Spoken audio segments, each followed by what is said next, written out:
baru kemarin kita dapat lagi satu bahan tunggal dari bio Aceh atau biasa kita sebut dengan black jet. Ini berat bahan lebih kurang 100 kg ya. Ini bagian sudah kita ketok kulitnya, kita lihat isinya.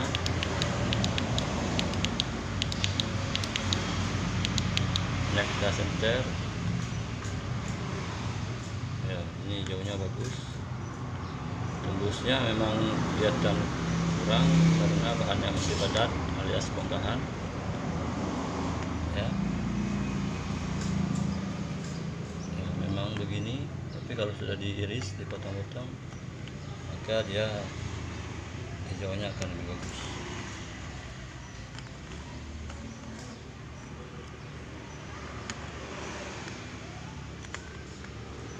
Ya seperti ini. Ini foto videonya kita ambil siang hari, jadi memang tembusnya tidak begitu kelihatan.